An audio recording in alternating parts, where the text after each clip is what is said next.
Okay.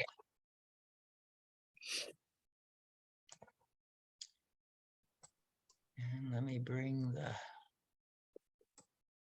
I like the size of that print, Darlene. I don't even need my glasses. Right. Let me see if I can get it up to the top here, and it gives you enough room to put the little squares on the side. So we'll try that. Okay, so welcome everybody. We're working with Pathwork Guide Lecture number 211, and it's called Outer Events Reflect Self-Creation, and then 3 stages. And it was May 4th, 1973. So, I chose this lecture because I'm in my own kind of review and study again of this thing that I feel like is the Pathwork's kind of primary spiritual discipline. It's like we all do meditation and other things like that, and the guide has some specific ways of doing and working with things, but the thing that I find is sort of the most unique and the most powerful, and it's kind of like, to me, it's like a spiritual practice, right? To try to remember, try to bring in this truth that he keeps repeating in various ways over and over again in all of the lectures, that reality is a creation of our consciousness. And of course we are multidimensional and we have many parts of ourselves, and so it's not like just the part that we usually identify with is not creating it, but there's a way that what we're experiencing is the outpicturing of the basic. We've got a couple more people coming in, so I'm stumbling here. Welcome. Let's see who else came on. So hi, Eileen, and hi. Hi. Hi, J2. So welcome. So we're, just beginning to go through the lecture, and it's on record. I guess y'all were informed. So, but feel free to just kind of chime in. Basically, how I do this work is I kind of read through the lecture, and we pause and comment and discuss as we go. And so feel free to break in at any time, and I try to pause a little bit here and there as well. And I was just sharing kind of a little background for the selection of this lecture around sort of this idea of self-creation, self-responsibility and self-creation, right? That we basically are experiencing the projection of our own inner landscape. That is how we can learn and grow and expand in consciousness. And so when we can, really take time, whatever is happening, especially those things that we have struggles with or difficulties with, and the tendency is, of course, to look at the outer as the cause, to try to take a minute and look inside and see, how are we creating this? So this lecture is a bit about that. It's many of the lectures speak to this, but this is one angle for it. So after greeting everybody, he begins the lecture. He says, the human mind is squeezed into a narrow box, as it were, a box of misperceptions and limited perception. Only as you know yourself do you gradually gain a proper perspective and perception of life and its relation to your inner self-creation. The perception of the human mind is specifically faulty in that you interpret what you see as being the whole, although you only see small segments. This partial vision alters the nature of the perceived aspects of reality and results in a totally different picture of life, of creation, and of the processes of life and creation. So as an analogy, imagine a vast picture of which you only glimpse a small part through a narrow opening because the rest of the picture is covered. What you see then is only a part of reality, but if you believe it to be the whole, your entire perception and understanding is faulty. The human mind and human perception function the same way with regard to the real world. It is also true that the same human mind is capable of infinite expansion and of transcending its present limitation. The specific limitation of the mind must and will eventually be transcended in order to realize its total scope. A lot of human misperception stems from a very one-sided focusing and conditioning. And this, I think, is a really interesting statement. You know, the mind conditions its own beliefs, perceptions, and observations and perpetuates them as long as these self-conditioning processes are not being challenged or questioned. So, you know, we often sort of have grown up in a culture that identifies with, you know, beliefs and, you know, who you are, you know, as based on, you know, your understanding of the world, based on your perceptions and observations. You know, I know that's true because I've experienced it, you know, but the guide is saying, you know, basically we're experiencing it because we believe it, right? You know, so instead of sort of the seeing is the believing, this kind of puts it on its other side and says, like, we're seeing it really because we're conditioned to see it. So as long as these conditioned beliefs and perceptions are being taken for granted as truths, the mind remains in a box. To gain a deeper understanding and a clearer picture of reality, you must first know that you brainwash yourself continually, particularly in relation to your experiences in life.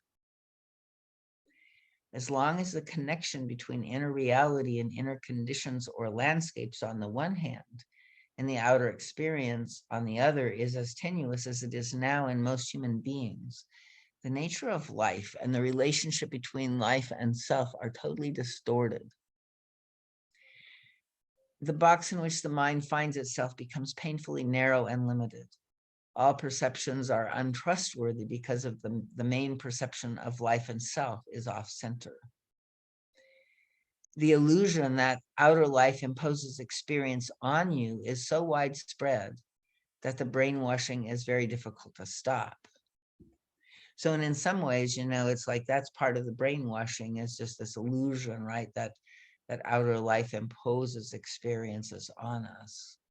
And it's so fundamentally intuitive from our experience, right? So it takes a larger, you know, metaphysical understanding of things to begin to even wonder. But again, even in our science now, right? You know, we're talking here about, you know, the quantum field, you know, like it's basically what we've discovered as we've followed science into these, you know, places of energy and vibration and, you know, beyond the material, right? It becomes clearly this experience that is determined by consciousness. So it's like when we take it to our own life, I mean, this is where I find it kind of fascinating, and it seems sort of natural in a way to experience my life kind of coming at me, like all of the experiences, the day-to-day moments, you know, the larger crises, or you know, big experiences that come, and it almost feels like, you know, it's a flowing into me in some ways that, you know, it's like if I can recognize that it's also being, you know, in its perfection, it's kind of like my own personal dream. It's my own unique, you know, experience. And so everything that I'm going through, including my reactions to the experience, are all, you know, very meaningful and relevant on the soul journey that we're on. And so it's kind of like it's what we're projecting, and it's coming from us, but it's also, you know, more than just a kind of mirror, but that mirror is there in order to try to help wake us up to help us understand and see this, so that we can expand beyond the little tiny, corner that we're seeing, and recognize, that we are the creators, and then we can, use it in positive ways. So anybody want to comment here so far?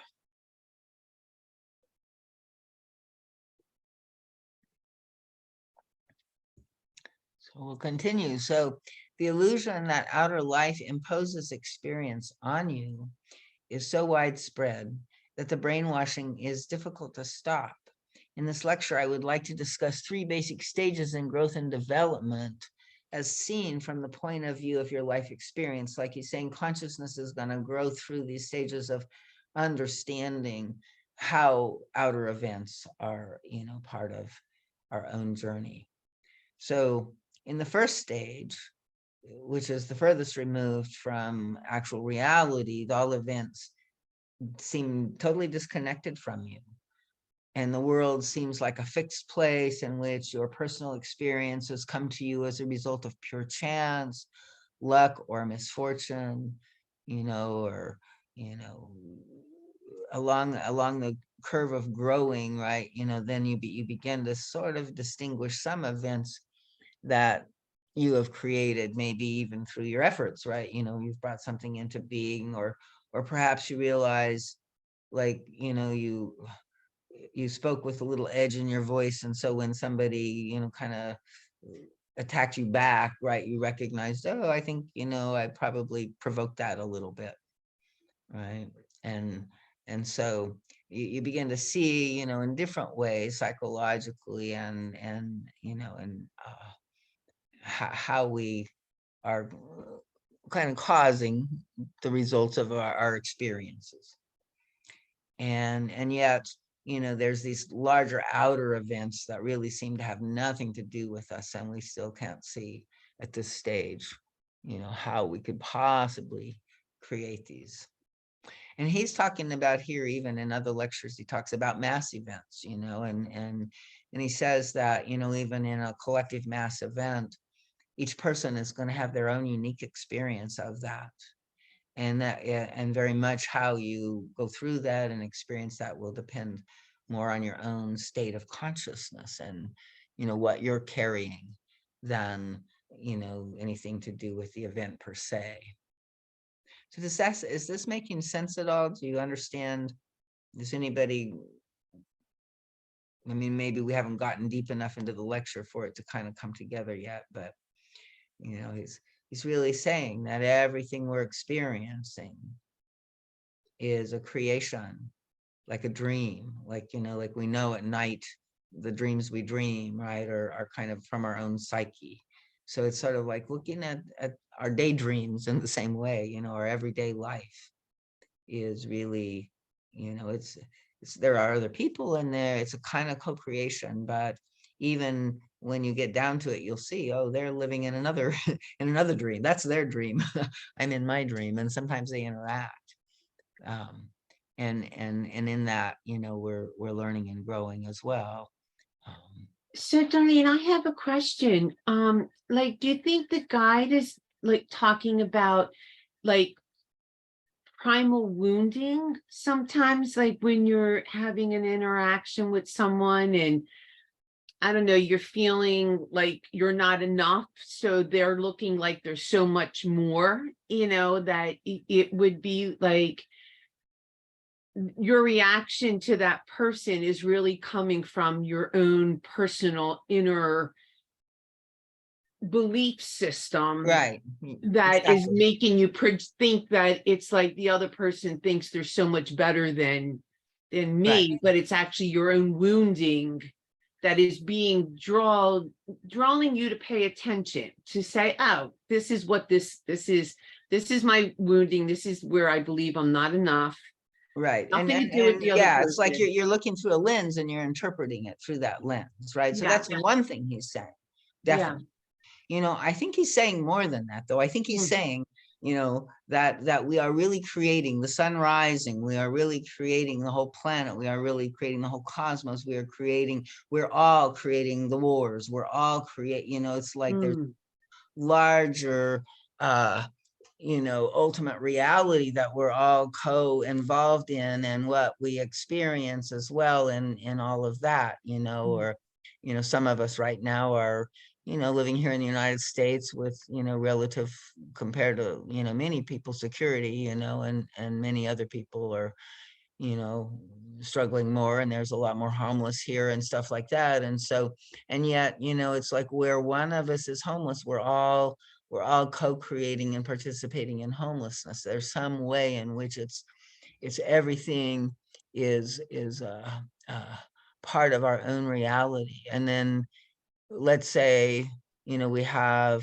a crisis, or some difficult event occurs, that seems to come out of blue, out of nowhere, right? It's like, I think oftentimes these things are, planned in advance. I think the guide speaks of this, right? And there are ways in which our soul has chosen to experience these things, because it's part of the kind of perfect curricula that will challenge us and help us, develop in certain areas and through certain experiences. So is that, so it's both, it's very much the psychological projections and the spin and the interpretation through our lenses, and also our defenses, right?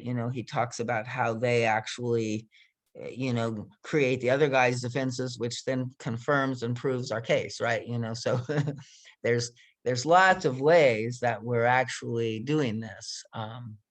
And it's, really important just to, like in any situation where you feel tempted to become a victim, you feel tempted to feel like you have to blame somebody else or blame yourself or something like that. It's like, that's where I think stepping back and looking more deeply at, okay, I don't need blame and control, I just need to like really truly understand what's being revealed here. Like the material is sort of surfacing into consciousness through the direct experience of whatever we're going through. And if we can not run or fight with it, but just work with it, receive it, and be curious, right? What is this here? And, what can it teach me? If it's difficult. Oops, Jacob must have dropped off here. But I think also that the main point is we're not seeing our part in the play. We're not connecting cause and effect clearly enough. And we love victimhood. We're Yes. addicted to victimhood. It's, I mean, really think about it. You got it, and so that's where there is this kind of negative pleasure in that state, right? That keeps us attached to it. And it is, I mean, I know, people that have been in the Pathwork for years and years, and where they're stuck, or where they're struggling, you can always see it, and you can see it in other people better than you can see it in you, right? But it's very much, like when we can really hold again this discipline, right, of this spiritual practice that says, I am not a victim. I can never be a victim. It's like, and so if I can, if I find myself falling into the victim place, maybe I want to listen to that voice, but I don't want to identify with it. And so we can learn from it. We can understand maybe where it's gotten lost and, is a suffering, and we can have compassion, but we need to help it. That's what we're here to do, to find the truth, which is how it's part of, there's something it's involving in this creation.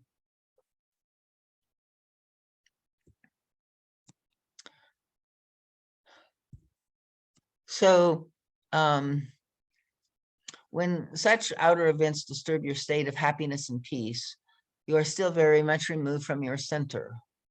I mean, even I'm doing this all the time when, certain things trigger me, right? Like I'm really trying to catch myself more and more, like little things, that just aggravate you or frustrate you or whatever. Like, to take that level of responsibility too can be really helpful just in your general, what you're putting out into the world and your own mood, because it affects our moods when we're in these negative states. Again, there's pleasure there, but it's a kind of pleasure that doesn't really fulfill or satisfy very, very much.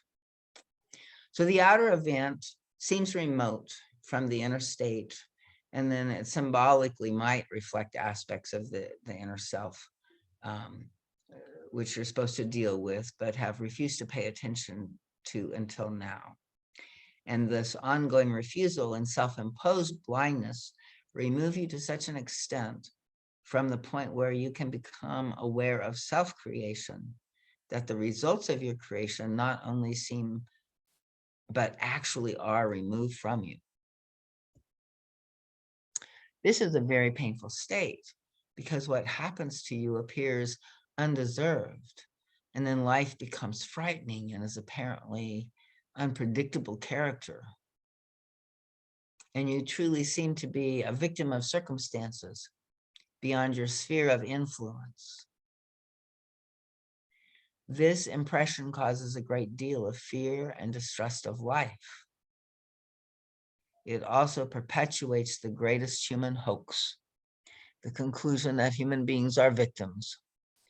No game is deadlier and more painful, yet no resistance is greater than that which refuses to give up this hoax by taking the blinders off and seeing beyond this very limited vision. Some of you who are involved in the pathwork, after much overcoming of resistance and blocks in yourself, actually begin to occasionally experience that what before seemed to you absolutely and incontrovertibly a fixed outer event you were put into haphazardly was really a very logical extension of your own inner attitude and explicit intention. Such an event reflects specific distorted ideas, which in turn engender specific and distorted action, reaction, and volition.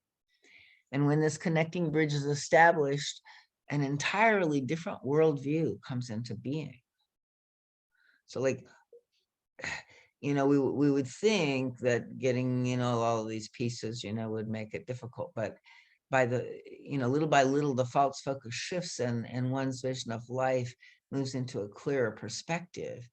So when we connect inner attitudes to outer events, it requires this courage and humility and honesty. It demands utter integrity of self-responsibility. But the relief, the safety, the new energy and creative strength that accrue from such a connection between the outer and the inner cannot be measured in words. Right? Like all of our anxiety, all of our fear of life, is, this fear of something happening to us, right? Instead of realizing nothing is going to happen to us, that, we're not actually, choosing in some way. And even if it's difficult, it's purposeful, right? And there's wisdom ultimately in it. It may, in hindsight, we often see, oh, if I should that, and goes to a different place. But in the reality of it, because hindsight is always 50-50, and where we are in the moment is where we're deciding from, right? We don't recognize that. And it seems, very real in terms of especially where it hits an old wound, right? It recreates this old painful place, and we're totally convicted of, here we are and this is the way the world is, and it's not fair, and it's that kind of squeeze, or kind of when those things come up again and we find ourselves in those places of kind of a stuckness and an old dynamic, an old pattern repeating, You know, it's just saying that, okay, here's another opportunity to bring it into the light, right? It's coming to be recognized more consciously and to be worked with and looked at again. And it sometimes takes many times to keep circling around something to fully grasp and understand it. And we should have patience and, you know, not feel like we're supposed to fix it and figure it out and get rid of it right away. It's never about any of that. It's always about understanding, integrating, making deeper choices from a larger awareness, right? It's like reminding me of like that, I don't know, like I want to use the word, the clash of the fear of change, right? As long as you're like not really getting to where you're afraid to change, it's very convenient to kind of stay, I don't know, stuck sometimes, because if you get unstuck, then you know that there's going to be a change. And as you're reading this, that's what's coming up for me. I'm like, oh yeah, there's the fear of change, you know, until you work through that, I think it's easier to stay on, like not wanting to see the connections. Yeah.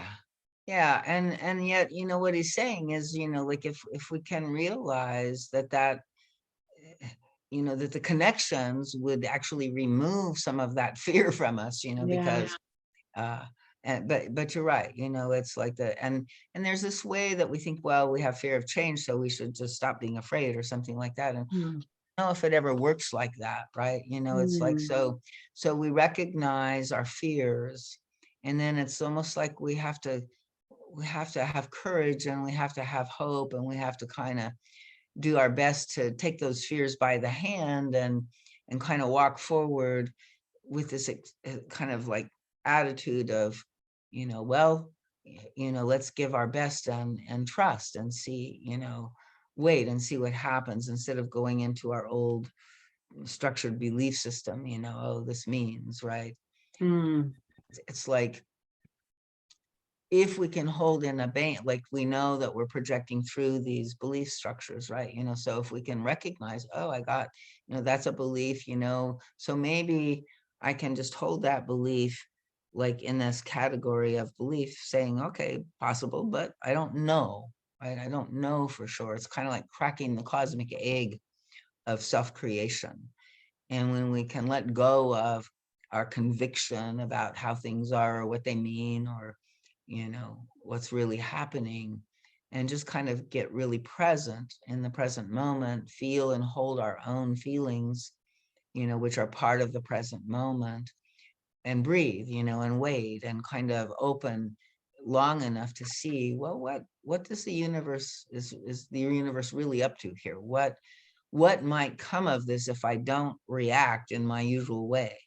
Because when we react in our usual way, then we're like recreating. Um, so we're trying to kind of pause and see, you know, what happens if we just let it be. So any other questions, comments?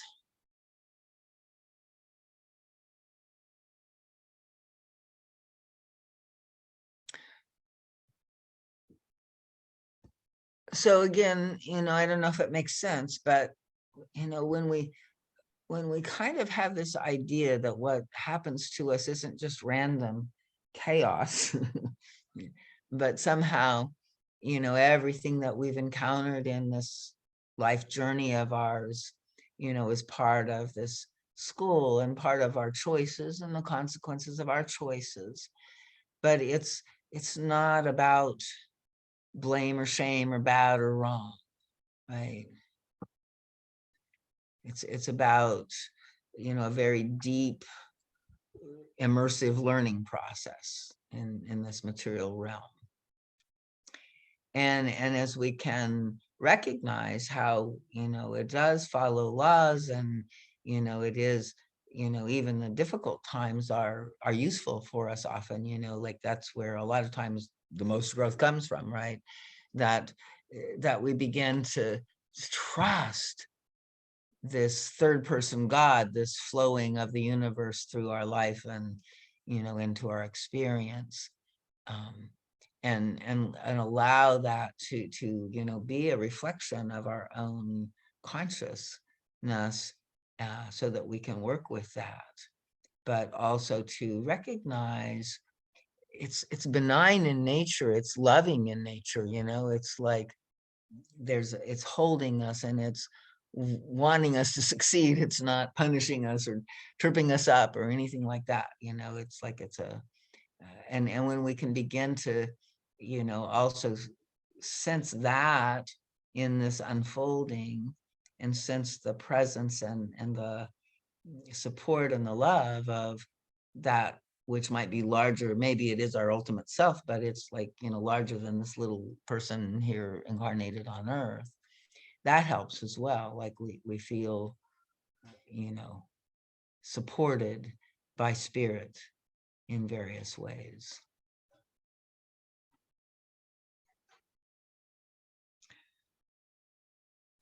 So the more you enter this new state, the less will outer events occur that are so far removed from you that the connection between you and the event can only be symbolically interpreted. Later, they will be incontrovertibly recognized as your own creation. The more often you establish these connections and thus see your own hand in the shaping of your life experiences, the less will events occur that are so far removed from you that you can only draw a connecting link by using the event as a symbolic outpicturing of an aspect of your inner landscape. And this brings you to the second stage in this progression. In the second stage, you can relatively easily see the outer event as a result of your attitudes. This does not mean that you can immediately cease producing these particular creations, right? That's part of where I'm at, working with some of my frustrating, I have a lot of attitudes of pride and frustration about how things should be in the world.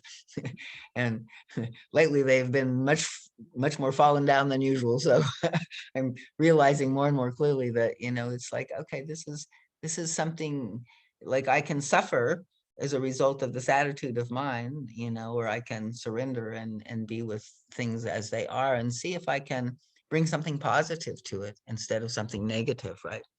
And I noticed that when I do bring the negative stuff, that there is a consequence to that later on. Energetically, I'll feel depleted or I'll feel low, in some way. Also my inner conscience is probably, reminding me, that I don't really want to do that. So that's all I need. I don't need to beat myself anymore. I don't need to do anything more about it, but just kind of like recommit, and try again, because it's like not easy to it's a habit in us, right? And it's very difficult. And it's also unconscious defense and all kinds of things. So we're taking some time, it takes a while to clear it all. So he says you need to gather a great deal of self-understanding and need to expose and release a lot of pent-up energy and stagnant feelings before we can begin to recreate your life. So we can't just kind of put whipped cream over bullshit. We can't just allow the like these, like we know maybe the other thing is true, but if we're not feeling it in the moment, again, we don't have to totally identify with the reality of what we're feeling, but we have to, accept that this is where we are and find the way like to transform that and to sometimes release it. So he's saying here, and many people recognize this as part of the pathwork, right? That we have to expose, and like where we have a lot of pent-up energy or stuck energy, we have to kind of energize and move it out, and see it. That will expose it, that will give us the understanding we need, and then we choose, we make different decisions, we understand and make different choices. And even then we may not be able to completely follow through, but the choice is coming from the heart, from the higher self, from the central being, right? And that's who determines, that's our free will. It's a God-given right. And what we're saying is, God, you know, help me. I choose the light. I don't want this bad habit anymore. I don't want this darkness, you know, I don't want this temptation, you know, and I, you know, I have to try to keep remembering and waking up, you know, but also spirit can help us, and we can, you know, sometimes it helps us by keep, you know, provoking us so that we can see it more clearly, we can practice more deeply.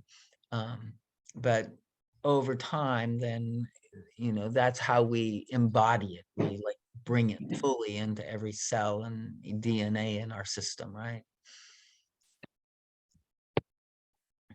So besides releasing the stagnant and pent up energies, he says it's most obvious to us that our experience is a result of attitudes, intentions, beliefs, and feelings. And so this is at this stage, we can really kind of see that.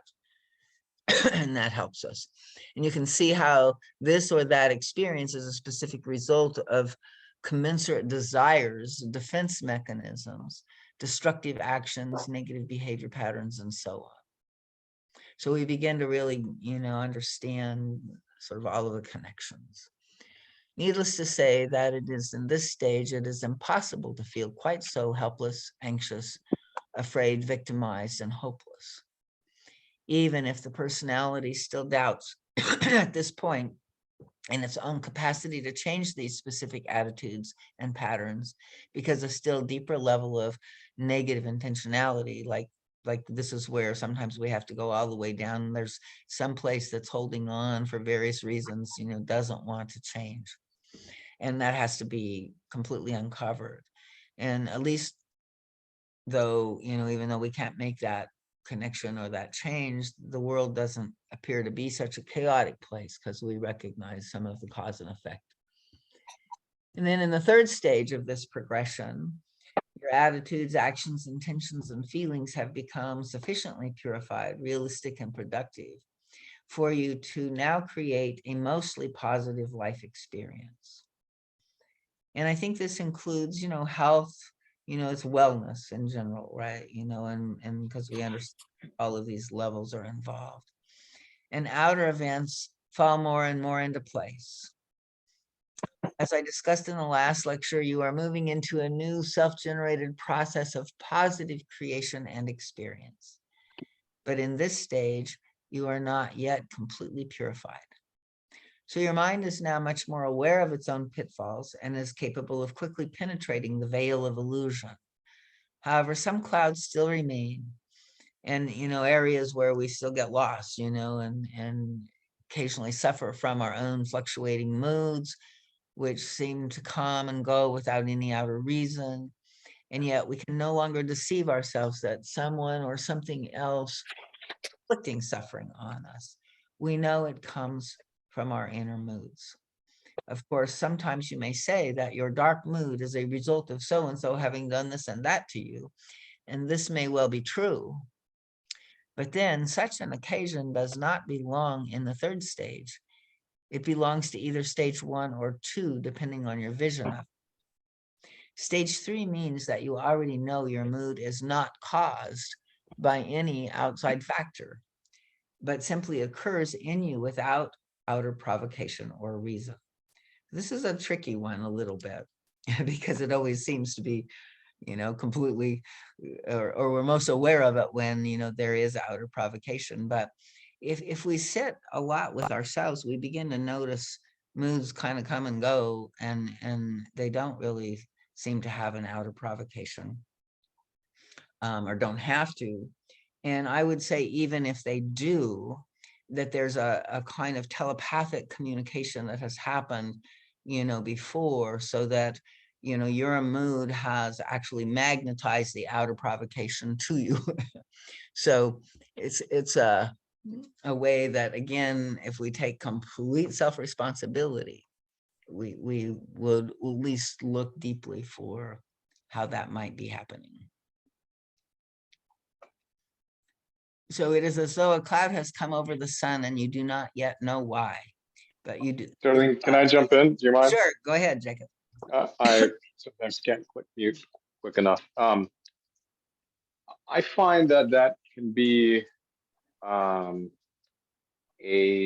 kind of a dangerous territory for a lot of guilt, those who are already feeling quite self-guilty and self-blaming, that this would be a doubling down on that, and then like whitewashing other people's flaws and just really deeply looking at how did I create this whole thing. And so basically, I think it can be an avenue for distortion, not necessarily that's what the guide is proposing, but I think it can be easily lost on people who have a sensitivity there or a weakness there. Yes, I agree in some ways, you know, that one has to work, especially with people that have not worked with their idealized self-image or their, you know, inner critic, you know, but this is really the problem, because it's like they're going to blame themselves or somebody else, right? And neither of them are true. And I try to, you know, hold this discipline even for people pretty new in the work. And I think we do a disservice when we don't. That much Pathwork has, you know, let's not go here, let's not, you know, do this, you know, and it does. I mean, people worry about it sounding like, you know, we're blaming the, you know, rape victim for the rape and that kind of thing. So it's really not that. And it's tricky to help people fully understand. But and it needs the soul journey, you know, it needs people to understand that, yeah, you've got a bunch of faults, you are totally imperfect, get rid of your pride, but don't go into humiliation, don't go into shame, right? That's just the flip side of the coin of pride, right? If we can understand that, you know, we are all here in deep imperfection, learning what we didn't yet know, and become beginner's mind, become, you know, humble, you know, and where we're not is where, you know, we're still trying to control the world and ourselves, you know, with, you know, our forcing currents, with our judgments, with all of that. And that's where all the suffering comes from. So if we really want to help people out of their suffering, it is a two-edged sword. Both prongs need to be approached. Like, people really need to see how they do it to themselves. Like the blame, the shame, the judgment is not about, you know, anything but their own conditioning again, right? And that, you know, that's another way in which they are creating their hell realms. So when they can begin to see that, you know, and also see, like, sort of the, many people can see synchronicities or begin to recognize from hindsight some of their most difficult experiences led to, you know, greater realization and healing, or on some level, right? You know, and so I like to bring in and help people, you know, recognize, you know, that this perfectionism of the ego is our, you know, is really what we're trying to heal. So I don't know if that answered, you know, I agree with you. It's a little tricky, but I don't agree that we should, you know, try to not bring it forth, because it really is a key to the freedom that everybody is looking for. And without it, we don't have that. And I also think that it can be tricky because it can be a way of hiding self-pity. You know, like self-pity sometimes can really get attention that you think that you're seeking, but it can, there's a way that self-pity, you know, it kind of keeps you away from the self-responsibility in a way, that I think that sometimes that has to be directly addressed, you know, like, how is this repeated kind of not wanting to see the connections. Right? I mean, sometimes it's like people can just keep re-victimizing themselves over and over in their own self-pity because they believe that they're getting something from it. Does that sound? Yeah. I mean, I think, I agree, it's kind of like we need to find our attachment to the victim state in a way, right? Yeah. But I think Jacob was talking about, maybe that might be a little further down the road, but certainly like there's a way that I think there's some kind of a triangle thing. I know it's like, you have the victim perpetrator and what is the other guy, the kind of the complicit, or and there's a way that you need to change like The rescuer. yeah, the rescuer. rescuer, right. And then you change the victim. I can't remember that, but you change the perpetrator to the challenger and the rescuer to the supporter, and the victim becomes what? Do you remember? I'll have to look it up again, but anyway, Yeah, they all shift when yeah, when it's the like rescuer tries to protect the victim, he becomes the perpetrator of the perpetrator. So then the perpetrator, original perpetrator, becomes the victim, and then cycle continues. exactly. And so if we can, kind of challenge wherever it is, and victim self-pity, it's kind of like the same thing, I think. And it is, people I think are sensitized, like those words feel like they're judgmental, right? Yeah, but they're not. They're just defenses, right? It's like, yeah, like self-pity is a defense of kind of almost like not wanting to grow. Like Right, but it's like there's a way in which we have to challenge people without criticism. yeah. And so, where we can say those words, whether it's self-pity or victim, with a tone in the vibration, it's all vibration. It's not the word, it's not what we say, Yeah. it's the vibration behind it, right? And so I think we have to be what Jacob is saying partly is, this is a sensitive area and people need to be challenged, but they need to be challenged with love, truth with love, right? Mm. And when that happens, then people can make that shift. But if they're just confronted with some of the truth, it's part of the problem that the Pathwork has had, I think, historically, is focusing too much on the lower self and the truth part of it, and not supporting people in finding their way to ground more deeply in their real self and not their ISI. Mm. So anyway, but all is true. Yeah. Let's continue. Thanks. So the third stage is the least removed from your direct contact with your inner reality, but it is still removed. Whatever causes those inner clouds to suddenly cover up the inner sun may vary, of course. It may be that you repress a certain feeling, a certain perception of those around you because you are unwilling to deal with pain or frustration, or you may simply experience the inner movement of your path, which inexorably reveals deeper material for you to deal with as you go on.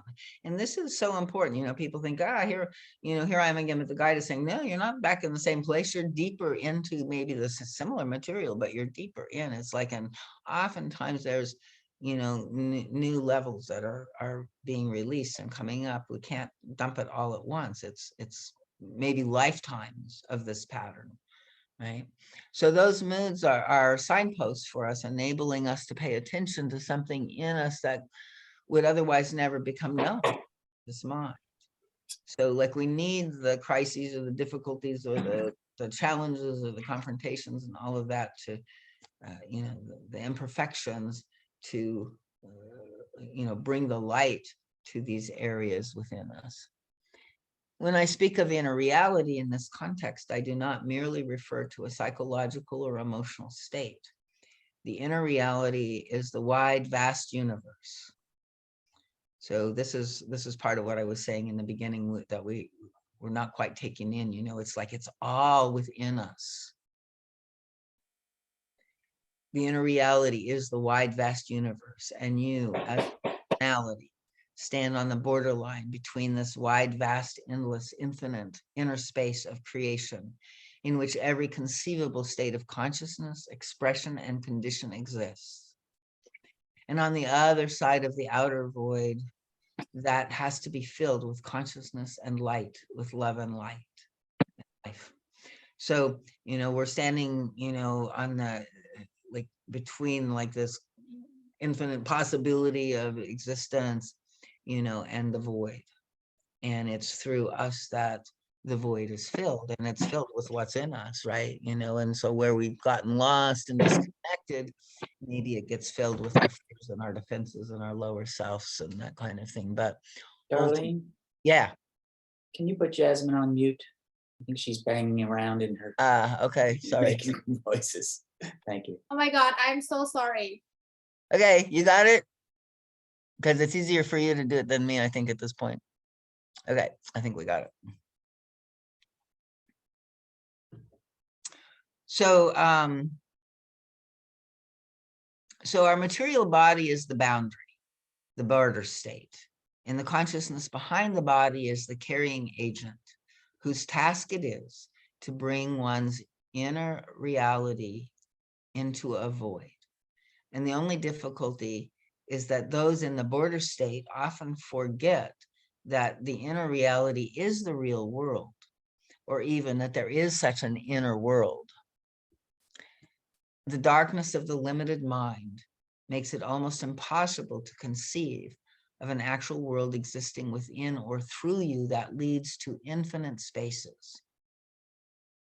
And I don't know if you ever had this feeling, but when I go inside, right, close my eyes and start, feeling around in there, and sometimes it gets more and more subtle and deep, and sometimes it feels like I'm traveling, and I swear, all of a sudden, I'm no longer in this confined space of my physical body as I understand it in size, either that or I've become very tiny and I'm in a vast infinity of space within me. Like I'm a little neutrino running around or something. But, it's interesting how you can feel a kind of infinite space within your body if you kind of let go of your conditioning way of thinking about it as just, within the physical space. You can conceive of space only in terms of the outer reflected reality. Only the space of the three-dimensional state of consciousness appears real.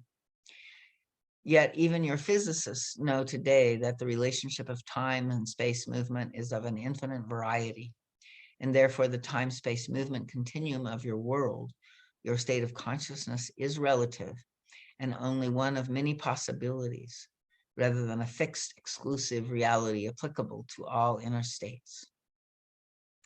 He makes an interesting statement here that I think is also true. When a human consciousness dies, as it were, what actually happens is that it withdraws from its shell into another time-space movement continuum, which is the inner world. So we think of the soul leaving the body, kind of going out from the body, but you might think of it really as kind of going, within to these inner worlds and into this other time-space movement continuum.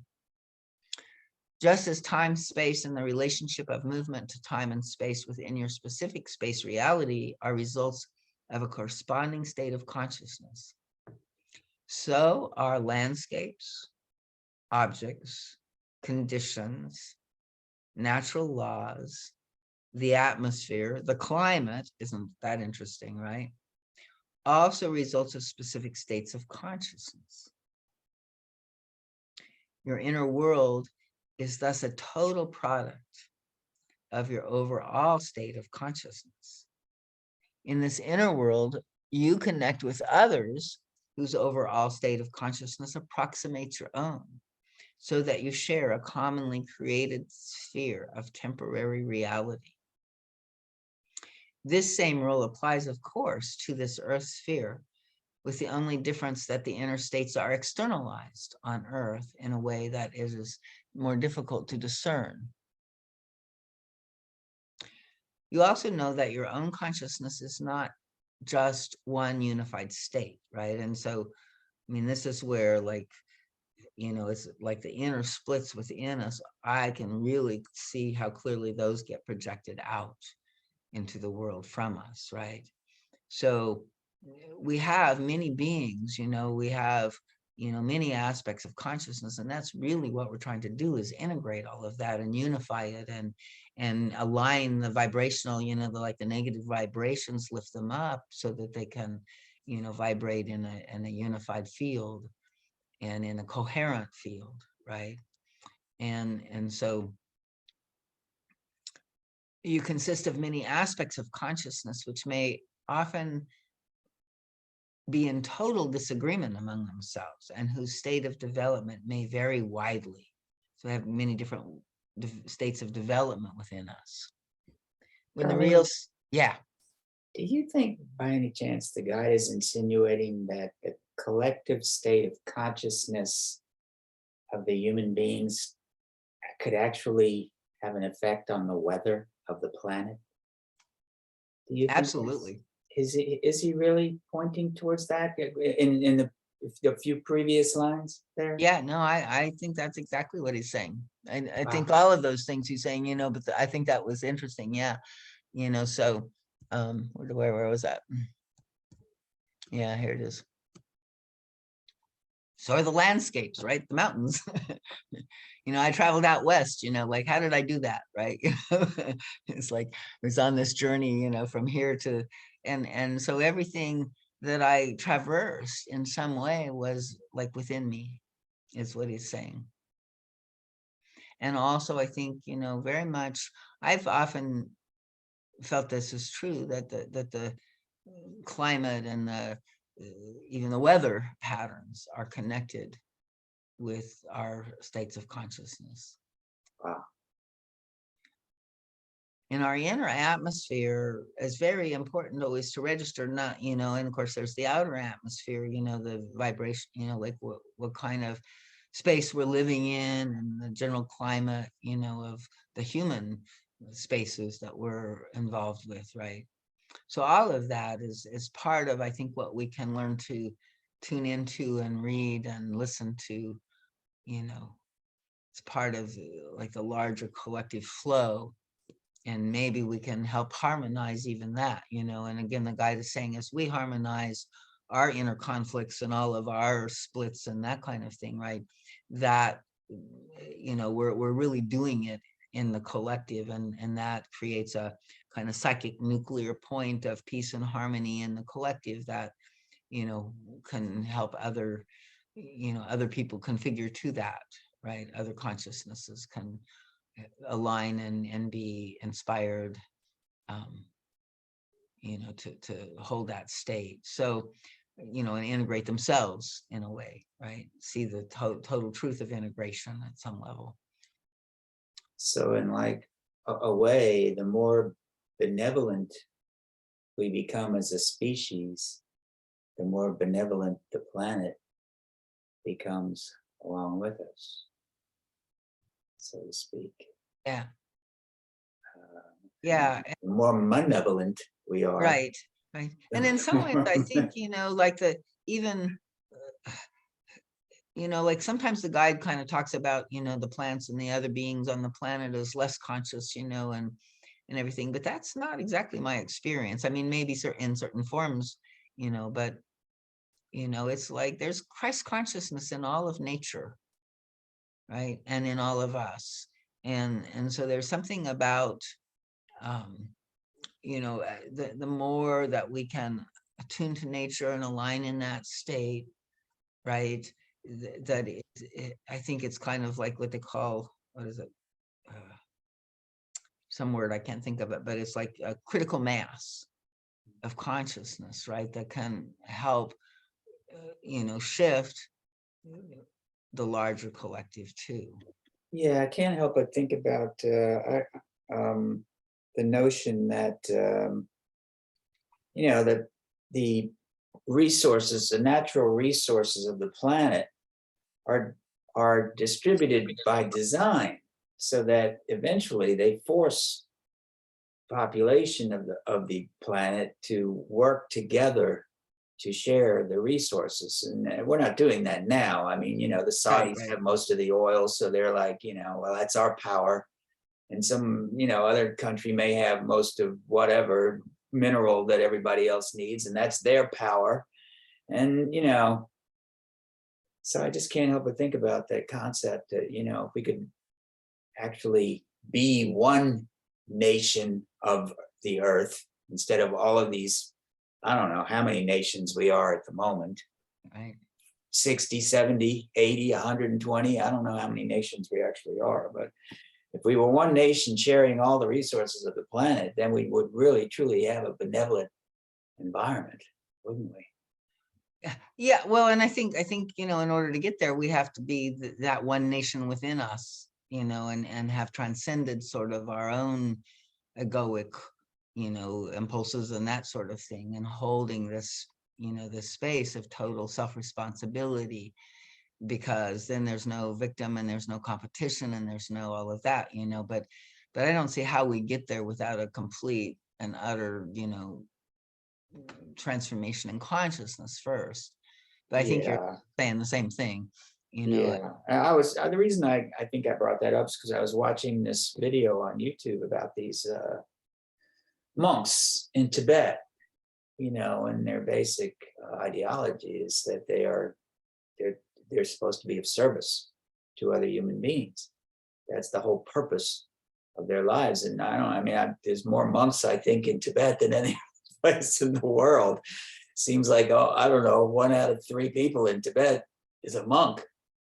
It seems that way anyway, but it's definitely a major part of their path, but the guide is saying the same thing, right? It's like, and the whole transition from isolation to union, and the great transition, and also, like this understanding of, like real mature human being, like the goal is to give, not to get, right? So service and all of that, becomes ultimately, and it's not like imposed, or it's not like, because that's what he's saying, it's like we have this moralizing thing, oh, you should be in service, and so go, take that yoke and, haul that load or whatever. But it's not that. It's like, when we find our true passion, our true gift, our true service in the world, giving it is the most happy thing that we could do. It's the most fulfilling and satisfying thing we could do. And, we give it because of the full joy of the giving, and not because we feel like to be good, we have to serve, right? So right. It's an important distinction there. But it's exactly what the guide is saying. True happiness will come when we find that state of giving our gifts.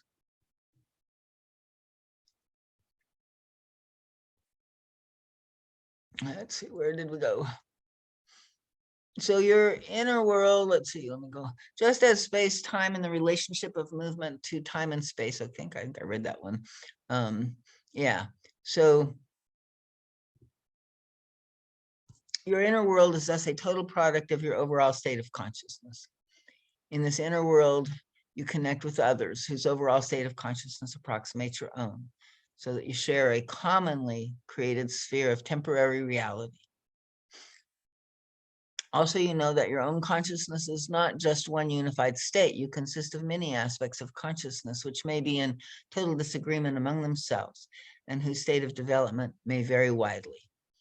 When the real self takes on a task before it goes into an embodiment, it chooses to take certain aspects of consciousness along with it, if I may put it this way.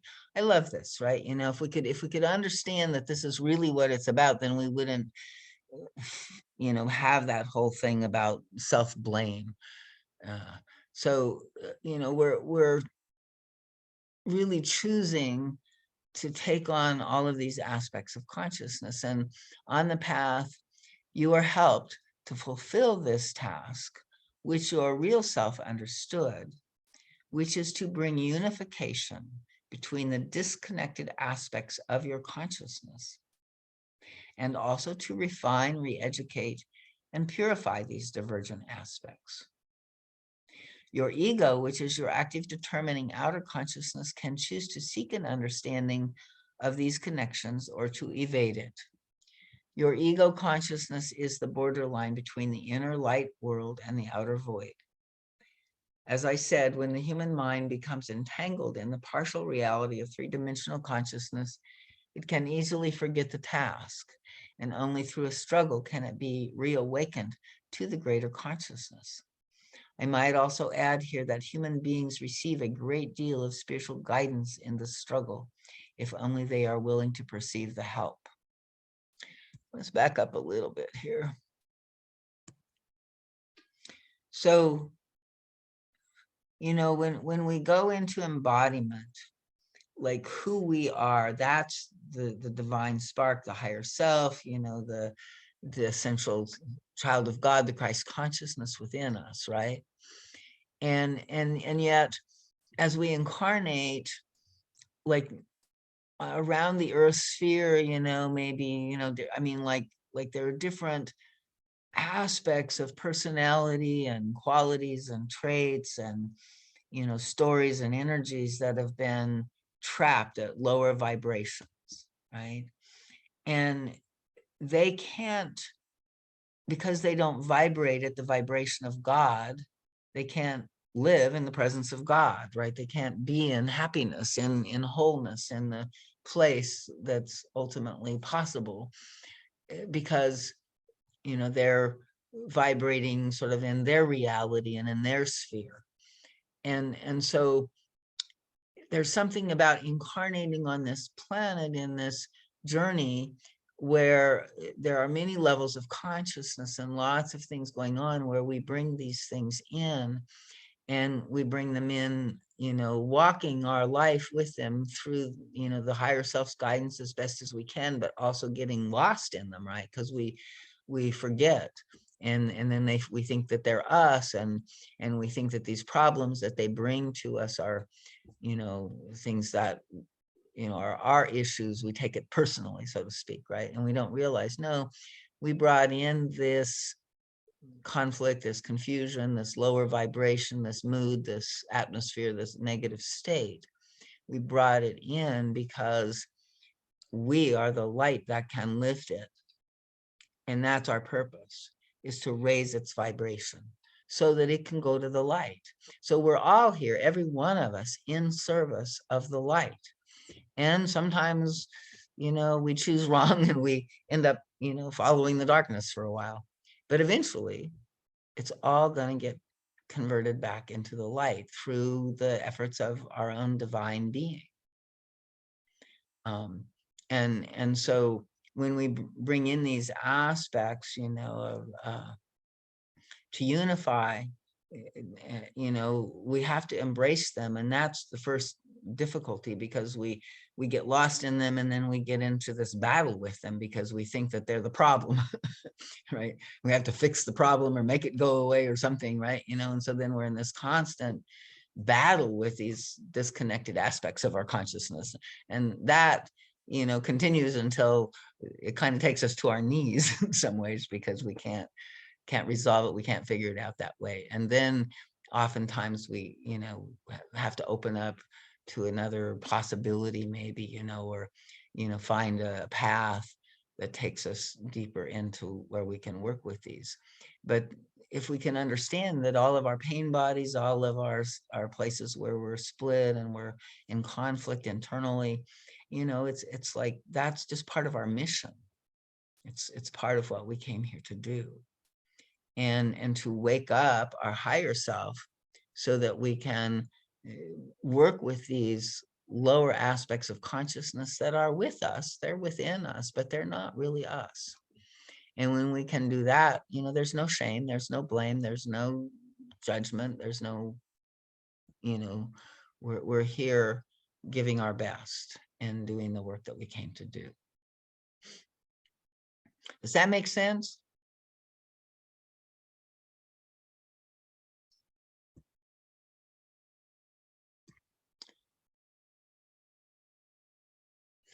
So your ego consciousness is the borderline.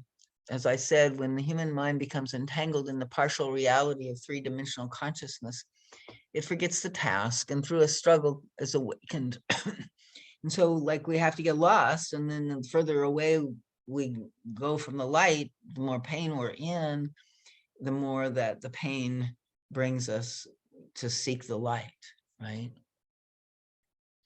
So I must also add here that human beings receive this spiritual guidance in this struggle.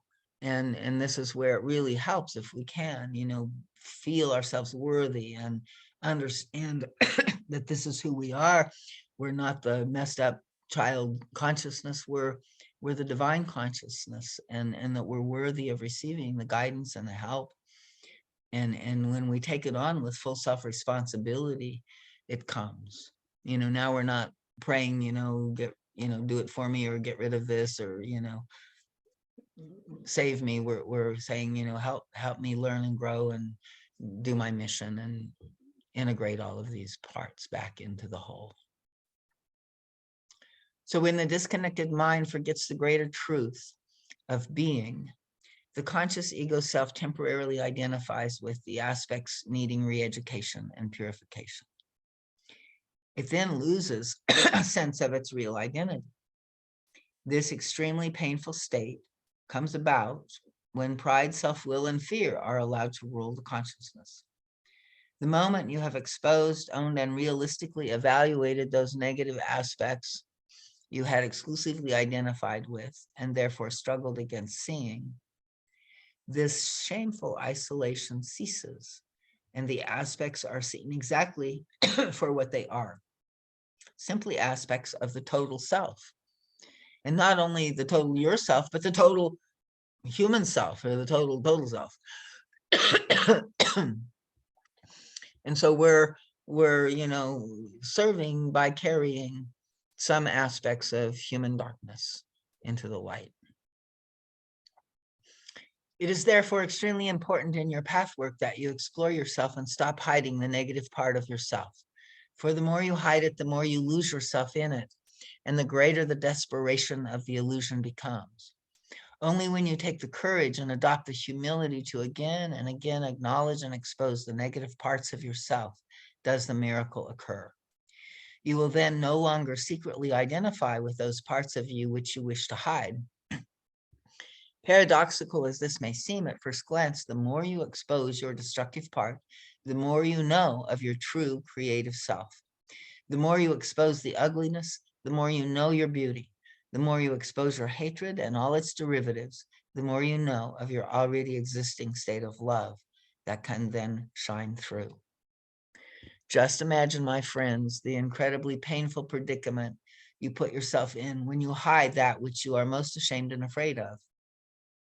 It is precisely because of this hiding that you compound the very attitudes you most hate in yourself.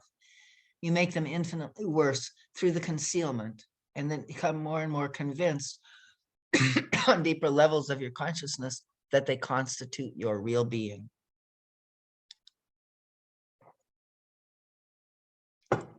Darlene, Uh-huh. I think this would be a good time to illustrate how one would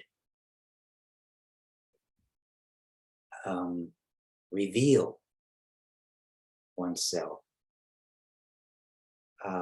What comes to mind for me is speaking what I'm too proud to admit, what I'm too self-willed to let go of, and too fearful to confront. Nice. I mean, because it's all about expressing your personal truth. Right. And mostly your personal truth is your mess. At the moment, it's your mess. If you can tell everybody what your mess is, then you're on the path to transformation. Right. And but- tell them your mess without identifying with it. Exactly. Or without, shame, without Being responsible shame. for it, but Yeah. without feeling like it's your fundamental. And this is, when we do process work in group, this is where we're breaking down our pride, self-will, and fear, Yes. and letting our, you know, ugly, darker self come to the surface for a moment. Most of the time when we're done with that process work, we some have a sort of a self-realization that of just how damaging it was to carry all of that around, you know? Right. That, and I would say, you know, if you haven't gone far, you haven't gone far enough, if you also don't see not only the damage, but understand fully your own process of getting there from a place of innocence. You have to discover both the damage and your innocence. You're innocent. Your innocence. I know it sounds kind of weird with the self-responsibility, but if you trace it back in that moment, and you know, you need to own the damage that it causes, you need to see that, but you also need to forgive yourself because you know you didn't know any better. Oh, I get it. Okay. Right. Yeah. And if you don't get to that place, and you know, then sometimes you can still be a little harsh with yourself, right? You know, it's like Yeah. but you're exactly right, you know, and I love the way, you know, I mean, it's what he said before, you know, it's the pride, self-will, and fear that, you know, causes, you know, this difficulty. And so to, you know, expose what, you know, we're most proud of, or what we're most, you know, ashamed of, to, you know, Yeah. state what we won't let go of, or what we have to have our way, and you know, to yeah, and to speak of what we're, you know, scared of is really a good way to, you know, be honest with ourselves. And also the revealing in the pathwork, I love the fact that we do the group and do it with each other, because in the revealing with each other and people recognizing within the same thing in their own self, and you know, we realize, you know, it's like we don't have to be separated in this. It's like we're all human. And Yes. A moment of humility and vulnerability, a true moment from someone in the group, really has a profound effect on everyone in the group. It's not just healing for that one person who's revealing themselves. It works for it. It has a profound effect on everyone else in the group. It can heal everyone in the group to a degree, you know, especially if they really identify with what's coming out of that person. yeah, exactly. Yeah. But if we intellectualize the whole thing, most of the time we don't really get anywhere. You know? Right. Yeah, it's got to go deeper than that. For Yeah. sure. And it's difficult. I mean, you can't really do this work on your own. You need to do it with a group of people. Hmm. And I think, you know, I mean, that's You know, because if you sit around and say, where am I deceiving myself? right. How am I deceiving myself? Where am I deceiving myself? Well, I think I got it. Maybe I don't have it. You know, maybe I do, maybe I don't. Well, good luck with that process. Yeah. Yeah. I mean, you know, and oftentimes, you know, like we actually just kind of reveal ourselves, you know, in the process of being present in the group, you know, and Yes. everybody, and like, it's kind of like a fishbowl, right? Where we can kind of observe ourselves and each other, and see with love, you know, all of the truth, the beauty, and the other stuff that's there. But, you know, from a perspective that, you know, really can, you know, take it on from a place of sort of the power of our own inner choice, and the true nature of who we are, right? You know, it's a habit, it's an effort, you know, we have to make, but we don't have to carry it as a you know, as a sin, as a burden, as some kind of, you know, failure or anything like that. It's like, it really is our love that we're offering in our life journey, by carrying our traits that are not so beautiful, right? And just by carrying them here, they're going to grow, they're going to learn, they're going to be, you know, in process, even when it's not conscious. And then if we can bring our conscious awareness to it, as the guide is showing us, it makes it a completely different game. So, And I okay. also think Go that ahead. sometimes when you expose yourself, you actually, the gift that you receive is that you really, my experience has been that you really feel part of the group. Once you have, not only are you giving a gift, but you're also receiving such a wonderful gift by exposing your negative traits that that you think you have to hide or that they're unacceptable. Yeah, absolutely. And the guide says the only real cure for shame is exposure, right? Mm, All that can help us yeah. accept ourselves as we are. Mm, Okay, so yeah, he's saying it's precisely because of this hiding that we compound the attitudes that you most hate in yourself. You make them worse through the concealment, and then become more and more convinced on deep levels of your consciousness that they constitute your real being. And this vicious circle makes you more and determined to hide, and therefore feel more isolated, more negative, and more destructive, just because of your methods of hiding. For hiding always requires projecting your real guilt on others, blaming, self-whitewashing, hypocrisy, and so on. Therefore, you become more convinced that the hidden part is the ultimate you, for whom there is no hope. Your true task must begin by exposing all of you.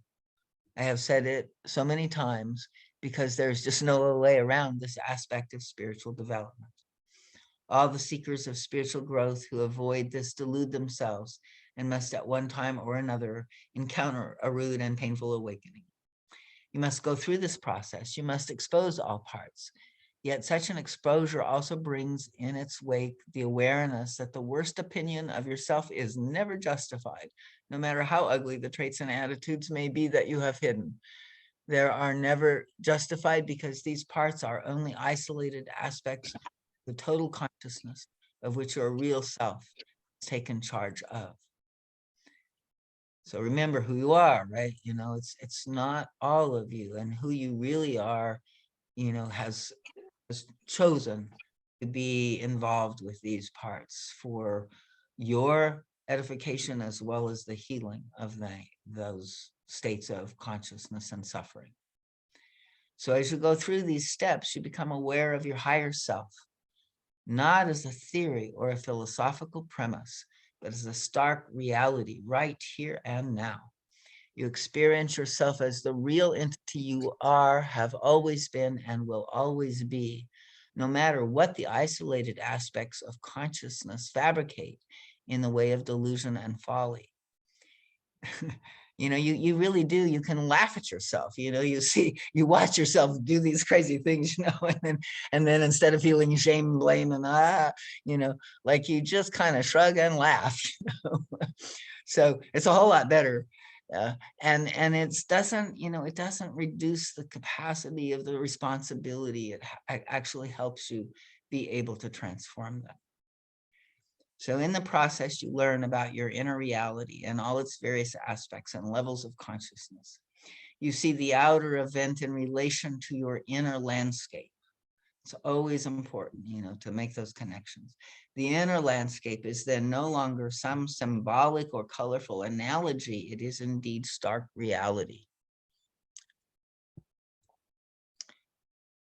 So let's return to the three basic stages in this specific respect. As you work along with the precepts of this path and establish the connections between yourself and outer life events, no matter how remote from your volition and your responsibility they may seem, a curious reversal begins to take place in your vision of self and life. The outer event, which first seemed cause, now becomes effect, and vice versa.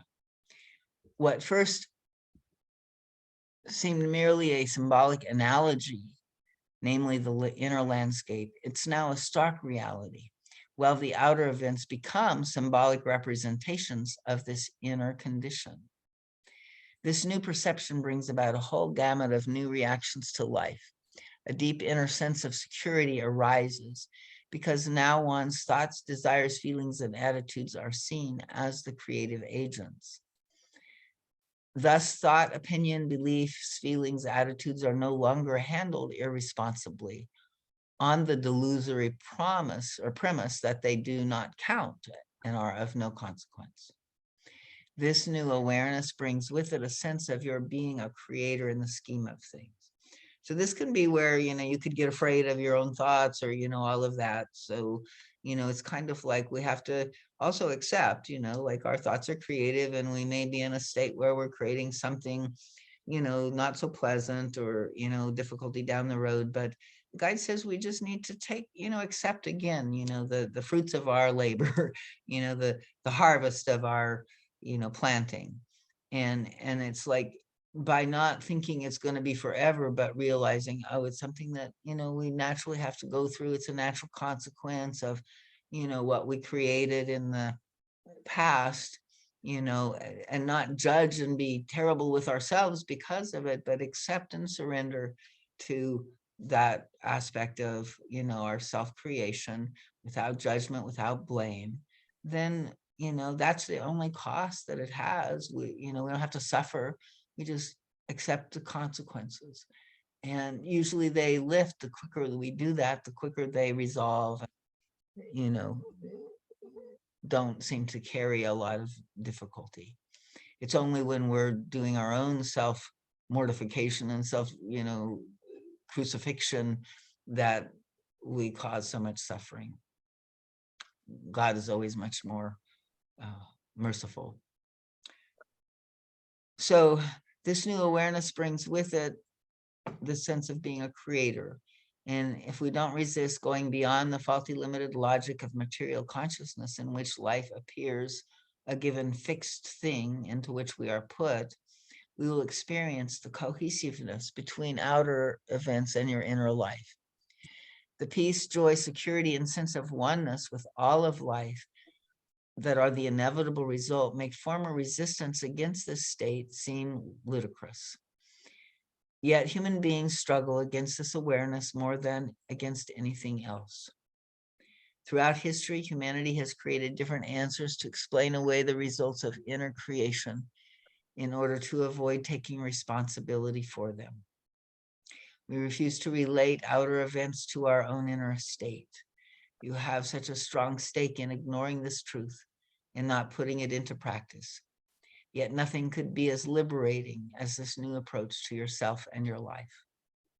Nothing else can give you the true means to create your life anew, to recreate it. Once you have seen your negative creation, you have the tools to institute positive creation, where the same principles prevail. You have conditioned yourself to gloss over the negative thoughts and interpretations you harbor, to ignore seeing the deliberately built up stake you have in seeking justification for your faults, for your spite and your malice. You would rather do anything than see that you deliberately choose an unhappy experience for nefarious reasons. Oftentimes, like we, cut off our nose to spite our face, right? Or, we're unable to get out of the tug of war, of who's right and who's wrong, even though we know it's like going nowhere and won't resolve the situation. So we produce and create often on a vast scale, painful, debilitating, and frustrating experience. And then we use this fact as a justification to become more bitter, resentful, punishing, and withholding. Right? So you lose track of the volitional element of these creations and your suffering becomes very real. And the more we lose the connection with self-creation, the more bitter and hopeless the suffering becomes. And you pretend to yourself that your thoughts and your intentions have nothing to do with your experience.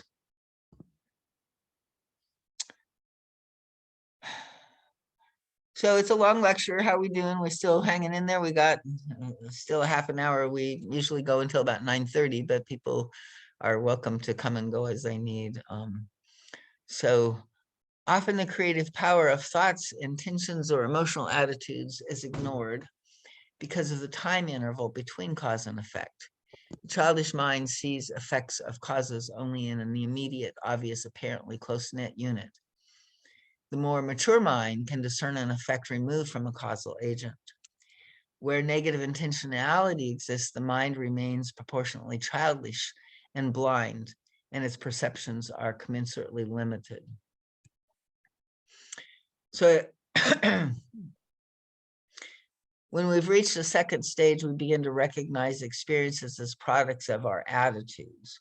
And we'll have more and more experiences where it's easy to detect, and fewer experiences that are a total outer projection and symbol of inner reality. Can we pause there for a second? It's Mhm. interesting. We begin to realize effects as a product of our attitudes, not our actions. We don't even need to act.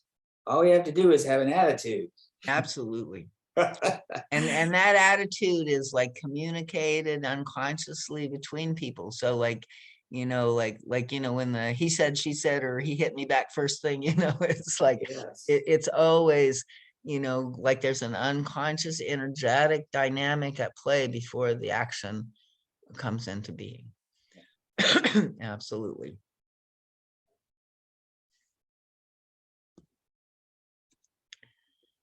At this stage, you may still be stuck here or there and find yourself consciously resisting positive creation. Nevertheless, this affords you the opportunity to focus your efforts, attention, and energies on becoming conscious of further buried material that causes this blockage. So, it's like it's always knowing exactly where the work is. It's like we're moving forward or we're stuck.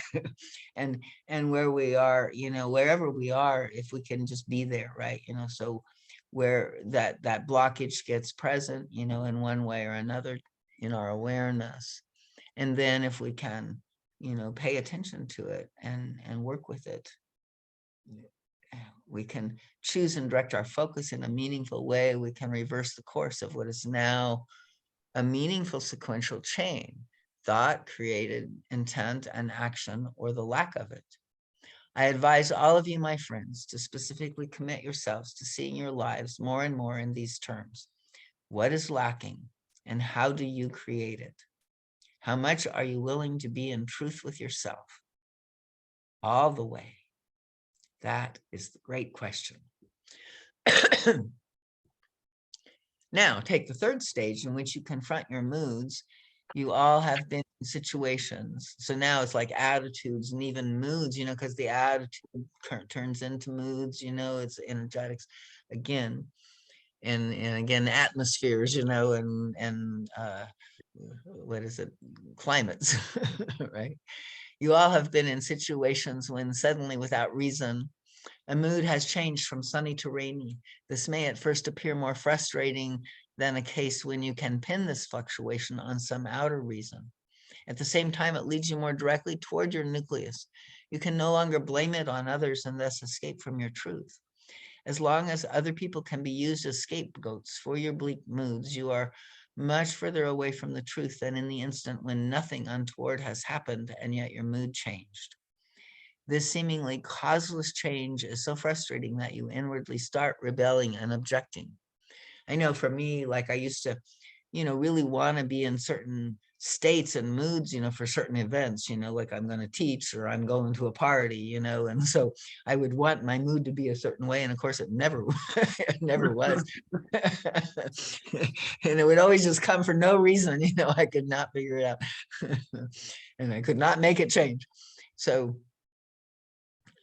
it's like this occurs to the extent that you have a stake in blaming others for your state, and you must then struggle against the flow of your inner movement. The childish part in you declares that nothing pleasant should ever change. Okay, we want it always to be perfectly wonderful. If you feel good now, it should be final. And so if we go into, like noticing that something shifts and we're frustrated and unhappy with ourselves, and then that, of course, is a vicious circle and takes us deeper into that state.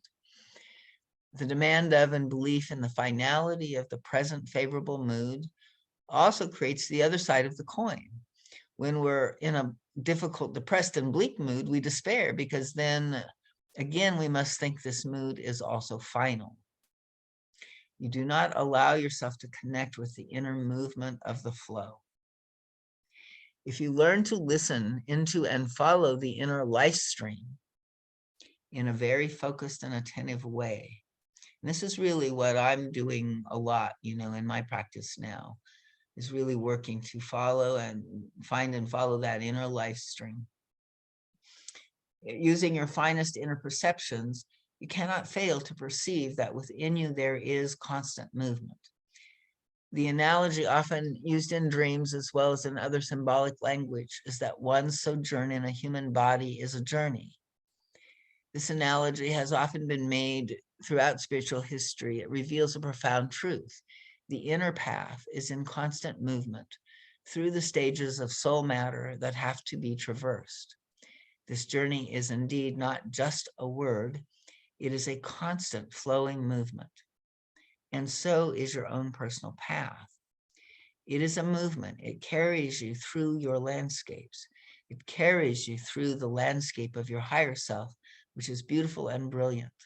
But if the task you have come to fulfill is left behind, you will not experience this beautiful landscape too often, because you get stuck and stay in the landscapes of those other aspects of your consciousness, which you have not yet united and integrated with the real self. So that's a beautiful kind of image and way of seeing, life, this third person God, this inner flow of experience that we're, being taken through, and the more that we can surrender to that and be present with it, and learn, like, there's a navigation that we learn with it, but it comes from, that surrender first, right? And then, it's like the serenity prayer, to change the things that we can, to accept the things that we can't, and to have the wisdom to know the difference. And as we, are with it, to wait and see what spirit is going to bring. It may look, oh my God, this is something terrible, but the more that we can just breathe and kind of work with faith and see, what the universe is presenting, knowing that it's exactly for us. It's really something that the universe is going to support us in meeting and support us in going through if we give it a chance. And so life, instead of becoming terrifying, can become more of an adventure and more feel, like it's supported, and we're never given a challenge more than what we can handle. The guide says this in another lecture.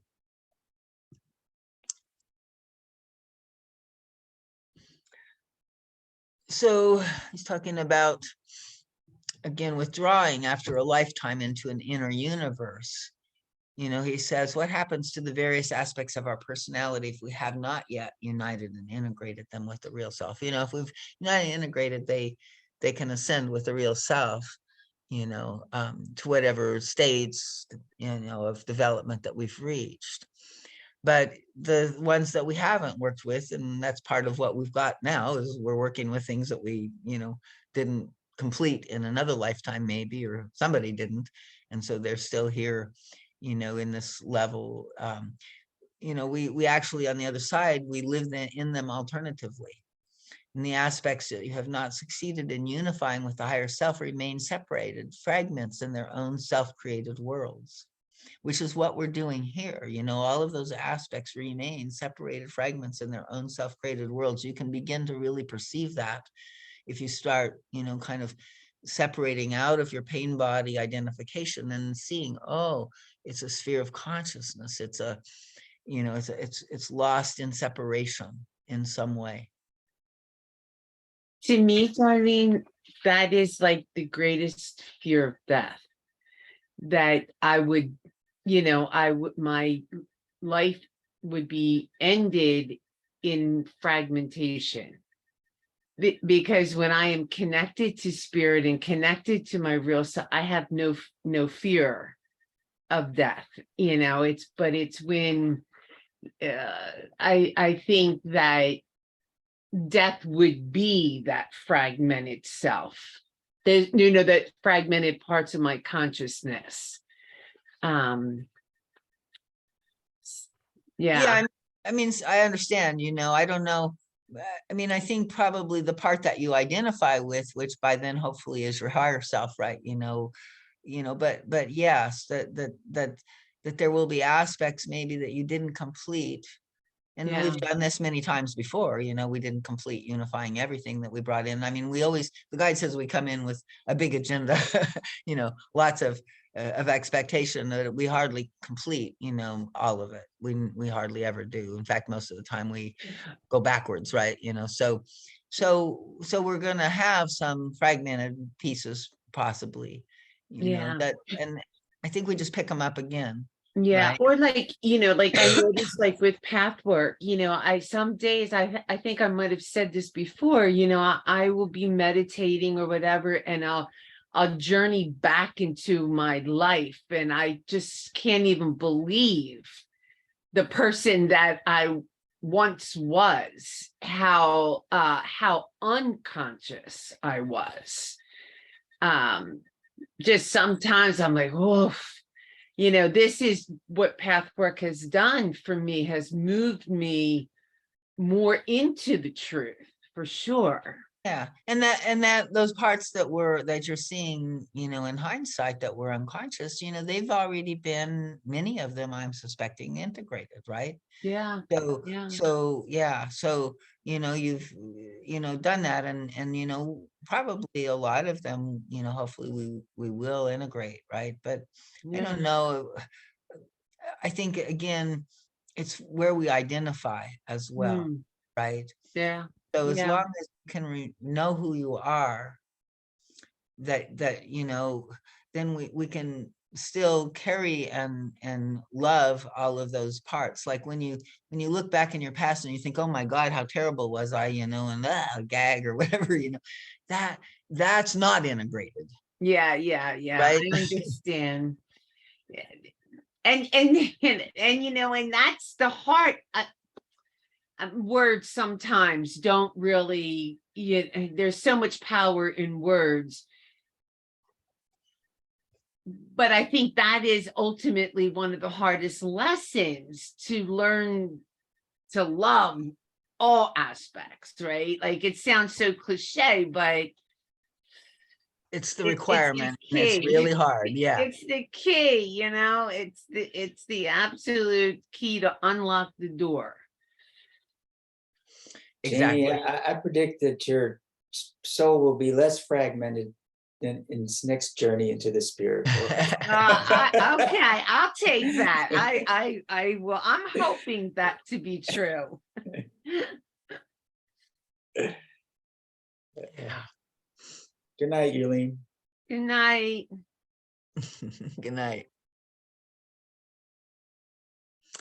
So, got a few still hanging in here. We'll continue. We're almost there. I think we've got 10 of 13 pages here, so we're getting there. So yeah, so and it's interesting. So he's saying, like, well, so if we don't complete all of the different parts, then maybe we go live in them alternatively, and help them develop on the other side a little bit more, right? Or whatever. I'd never heard that exactly, but makes some sense, and that would be, a part of how we can again continue evolving all aspects that are fragmented. Mm. And we won't know exactly how that works until we get there. Exactly. Because it's difficult. It's just almost impossible to imagine how it works in a world where you don't have a body. Except, if you pay attention, that's what you're doing right now in a body. You're living in all of these fragmented aspects alternately. It's no different. I don't know. It seems different to me. I mean, it may in some way without a body, but, I find it really interesting because everything he describes, about, the other side is kind of like again, we are this interface between the void and that, reality. And so that's what we're, our pain bodies are, they come up and live through us for various times while we're here on earth. We live in them alternatively, they kind of move through us and awaken inside of us, and something happens in our life that we think activates them, but it's actually our energy that's bringing the events of our lives, that are part of the story. So I think it's like, yeah, we're just really actually already doing that now.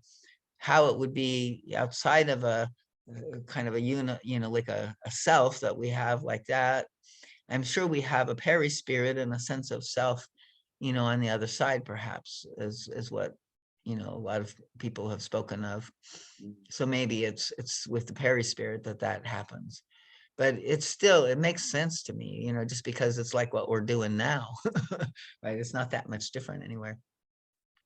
And I I mean, think do you I've think- read, yeah, I'm sorry, Darlene. I think that I've read that the guide has actually said that it's actually easier to do the work here in the body than it is when we, transcend to the spirit world. The challenges, I think, aren't as, I don't know what again, lost Not for as words. focused, probably. Yeah, Yeah. But I've interpreted that in maybe possibly the wrong way, because I'm thinking, well, here in this body, in this human form, is where we really experience our ego, and are actually confronted with pride, self-will, and fear. I don't see how pride, self-will, and fear could be part of the equation without a body. But yeah, so good. Okay, I see. So I don't know. Again, we're all in this realm of speculation to a large degree, but I think what we fail to, we think, okay, when we leave, like we don't have these negative parts anymore. But I don't think that's true. Remember in No Solar, right? Yeah, I was thinking of it's that. like, no, I like, don't think that's true either, Darlene. But I just don't think that we can actually work with them without a body. That's not as easily. Not, I think that's what he says, is it's much more easily done in a body. Mhm. And of course, the I think a lot of times, if people have done their work, that there is like, so what I would say is, when we leave the body, we don't have the 3 lower chakras in a way. So we no longer have survival fears, like maybe some desire issues or something like that is keeping us attached to the earth plane, right? So if we stay somehow, drawn to one of our addictions or desires, it can be a way that we stay, we don't continue going up, again in vibration, because we want to stay with that, and it keeps us trapped in the lower astral. And then I think there's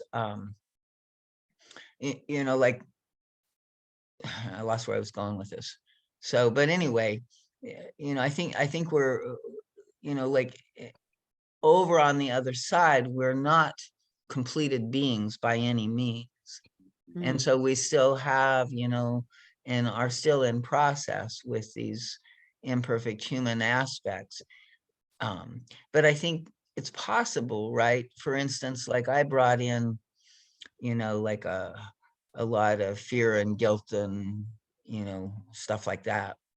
And so hopefully with the work that I've done this time, that won't any longer, that's been integrated, and won't any longer, be a weight on my soul, or be a place that my soul will have to go and visit again, during in between incarnations or whatever, that there'll be something else I'll be doing or something like that. But I think there really is a way that we are still purifying and can do some of that.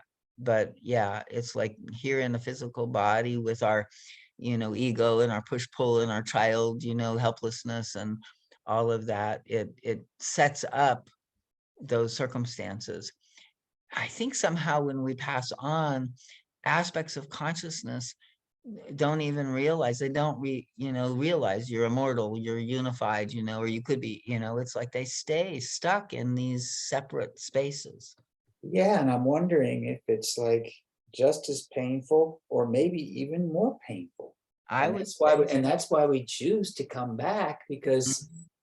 I mean, if it's Yeah. more painful and there's an opportunity to make it less painful, we're gonna take I it. mean, in some ways, that's kind of what the Tibetan Buddhist tradition says. Is like we get driven back into a body because we're all of our mind productions are driving us so crazy because we have no presence of consciousness to understand what's happening, and so we have to within 40 days usually we jump back in another body. No, that's not what I heard. I heard it's 300 to 500 years. Well, there's definitely different systems. The Tibetan Buddhists have this one very specific kind of understanding that's quite different than Oh, really? They believe many it's others. 40 days? Yeah, they do this Oh. whole reading and reciting, and they're trying to get the soul to liberate itself after death.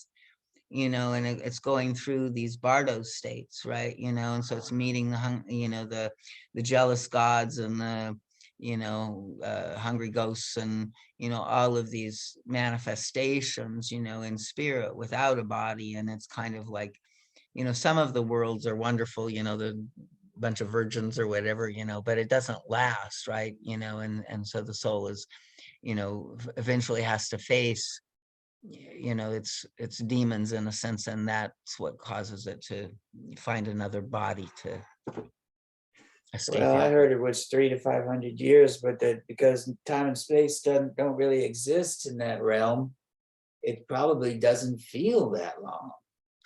Yeah, maybe. And 300 to 500 years is more than I've heard in most, like some people. I think sometimes it varies. Sometimes incarnations are right away, and sometimes the soul does a lot of other experiences and other things on the other side. Needs the rest for a little bit. Well, there's certainly oftentimes, yeah, this Okay. period of regeneration and rest, Mhm. but I think also, and again, it's different than the Tibetan system, but like I think the guide talks about, well, we plan the next experience and we work with our guides and we, develop a certain, we do a retrospective and life review and kind of examine what went on and from all the angles. And then, we, decide what our next school Go through the class, planning stages curricula for the is going to next be. incarnation. Right. That gotta take some time. Exactly. Probably But a the little longer curricula is than good. 40 days. Yeah, more than 40 days. But I don't know if it takes 300 to 500 years. So anyway. I wonder. Well, I don't know where I heard that, but I thought it was somewhere in the lectures or in the Q&A. I don't know, maybe one of the Q&As. I don't read a lot, as many of those, but I don't remember in lectures, anything like that. Now, I'll tell you one I thing, was reading the document I have on spiritual laws that was put together by a Yeah, class today. I was reading that today and I thought, oh, this what Darlene's doing tonight is like right in line with spiritual laws. This is right, cause and effect and self-responsibility are like two of the primal spiritual laws, right, right, Mm. right. So let's see if we can finish what he says about, so he's saying, so we might occasionally reside in the different separate worlds. The amount of time, for lack of a better word, depends on the intensity of each state. So each will indeed be a world like this material world.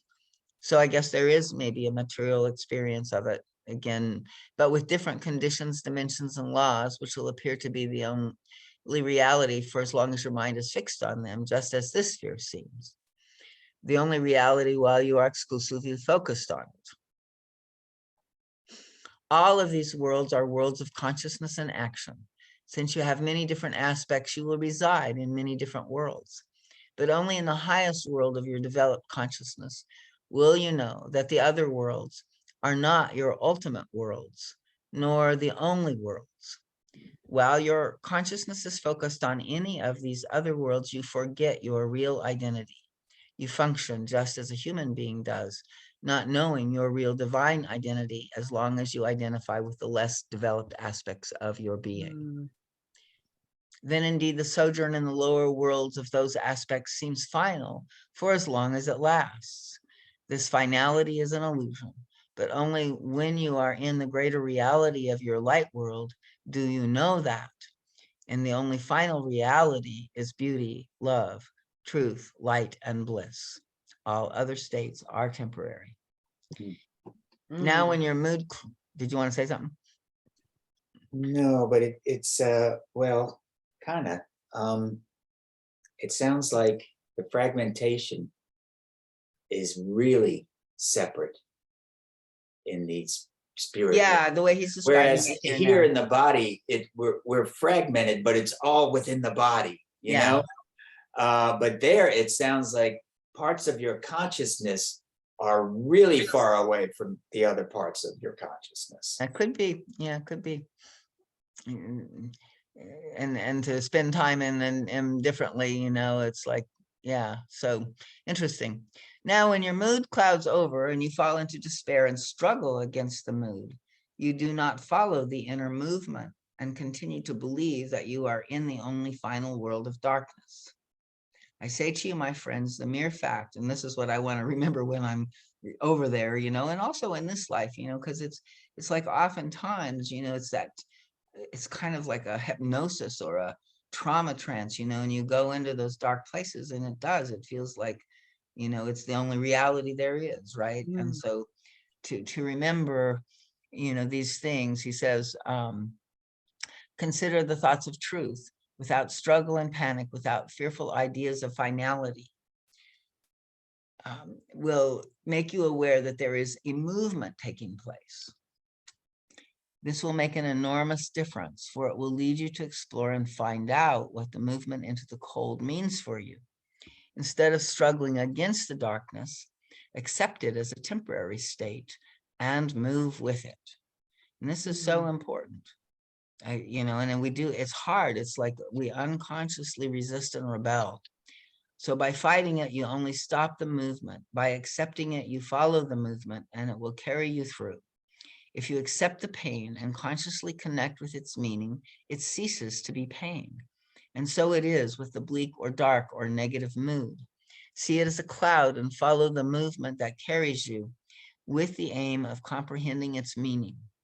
Each cloud is a meaning. Commit yourself to comprehend the meaning of the mood, and your inner path will reveal the answer. Mm. That is big. Yeah.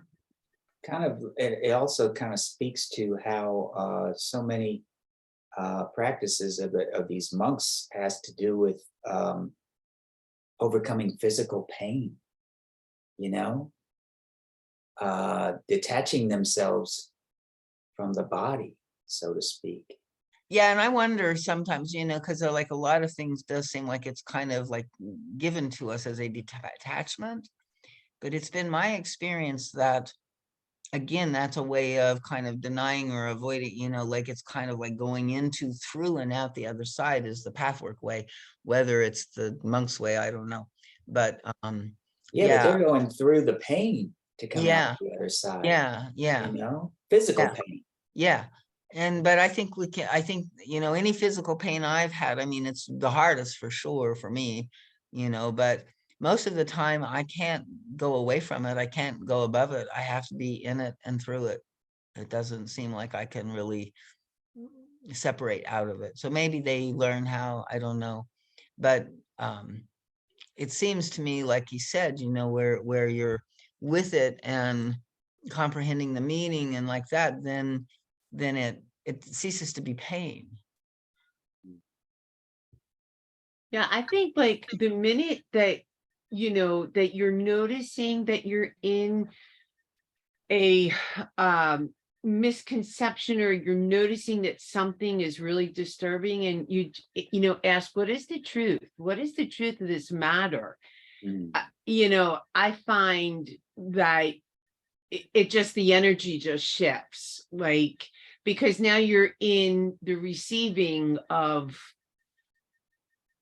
like what's happening because it's got your attention, right? I think like that's a big Yeah. thing that the Pathwork teaches us, like, what is the Yes. truth here? Exactly. I think the truth is definitely it. It's all about the truth, your personal truth. It's like Yeah, what Right is here, right causing now. The what truth is in this causing moment. your distortion? What is not in truth in you? And when you find the truth, it's like you find peace. old. Yeah. Yeah, Yeah. yeah, years younger. So I don't know, we've got a couple of more people hanging in and we're after 9:30. Are we wanting to complete here or do we want to finish the lecture or people How much okay? further do we have to go?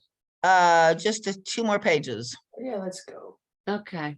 I say, I'm in. Okay. So he says, I say overtook in quotation marks because this feeling is again an illusion, as if you look through the wrong end of a telescope. You produce a mood, but you don't know it. It is a movement in you, an aspect in you. It is your own landscape. The mood expresses a specific meaning. It is up to you to allow your inner self to produce the answer, to bring these various moods into your pathwork and follow through these patterns. And again, you know, it's like when I'm sitting with this kind of stuff, it's like it's like this overall atmosphere, inner mood, makes no sense. I don't have a story, you know, I'm only with the energy of it. I'm not, you know, trying to think about it or, you know, make a conceptual understanding of it at this point. You know, I am just being with the mood and feeling, you know, and noticing, well, is it moving or is it stuck? And if it feels like I'm holding or blocking or you know, contracting around it in some way, then I seek to open that so movement can happen, Hmm. right? And oftentimes then when the movement happens, the meaning comes into consciousness through the movement energetically. And, you know, that can be pure energy. Maybe it can be, you know, crying or something like that. But oftentimes it's just feeling, you know, energy going into a certain place, getting a certain, you know, sort of intuition or inspiration or illumination, you know, a memory flashes in, whatever, you know, and then you make the connection. So we follow, if we observe them, we can derive tremendous meaning from them. Your disconnections from the meaning of the mood make it appear as if it overtook you, just as the outer event appears to you to be independent of anything you have within you. As long as you do not know and do not want to know that part in you, which is compatible with the mood that created and attracted the energy field, which inevitably drew the outer event to you and you to it, you will feel disconnected from it. Perhaps as a result of my attempt in this lecture to bridge the gap between psychological and spiritual reality, it will now become possible for you to use spiritual reality as a practical guideline. You all know that as a rule, psychological reality stops short at the self-creating aspect of your inner being and ignores your self-responsibility for anything but your outer conscious actions. You also know that as a rule, spiritual reality in the way it is mostly spoken about on earth does not provide you with the psychological means to make practical use of the truth that your reality, both inner and outer, is your creation. Spiritual activity then becomes an escape from psychological factors. But it is equally true that the way psychology proceeds today, it too becomes an escape from one's deepest self-responsibility and thus robs one of the conscious capacity to create and recreate. I attempt to unify the two as two sides of the same truth. By leaving out one fact, the other becomes in its own way an escape and an incomplete approach to humanity's struggle on earth. So one more page. Before concluding this lecture, I would like to speak about a historical progression in terms of self-responsibility. In ancient times, human beings experienced themselves as completely dependent upon the gods. In centuries not so far removed from your own, a religious counter-movement had taken over in which human beings' failings, poverty, illness, and insanity were chalked up against them. They were ostracized as sinners and outcasts and judged by others. This was a distortion of the reality that everyone indeed creates his or her own state and experiences. However, such a reality is misused in a separative, loveless, judgmental spirit. That truth becomes a dangerous half-truth. So it has to be temporarily left behind so that a new and better balance can come about. Thus, the past century, whose spirit is still prevalent now, negated the concept of self-responsibility. In broader terms of evolution, this century's attitude is a counterbalance of the previous distortion and half-truth. The present tendency is that the suffering person is seen as an innocent victim. The call for self-responsibility is still confused with the previous blaming, arrogant, punitive attitude. Thus, human beings are weakened and misled about their own potentialities. Psychology ignores the important factor of real guilt that must be recognized for what is behind every so-called neurotic and unjustified guilt. Only now in the evolutionary spiral movement of humanity as a whole do people become capable of assuming responsibility without the distortion that is blame. Now you can find the way to own up to your negativities without despairing, because you can transcend the limited consciousness of this stage. And this is what we were talking about earlier on in our discussion. Your journey has taken you sufficiently far so that you have spiritually matured and are ready to find the balance, the love, the truth of creative self-responsibility. Now the truth of self-responsibility can be gained on a new level. Instead of using this truth against others so as to set your little ego above them, the truth can be used on your own self. The truth of self-responsibility can be practiced not as a punitive accusation, but as the highest form of human dignity. I love that. Mm. The truth of self-responsibility can be practiced not as a punitive accusation, but as the highest form of human dignity. So only when you want to be in truth with your negativities and destructiveness can you find the grandeur of your creative self and know that you are a creator and a God carrier, as it were. The pendulum must swing until love and self-responsibility are no longer split into apparently mutually exclusive opposites, but become one comprehensive whole.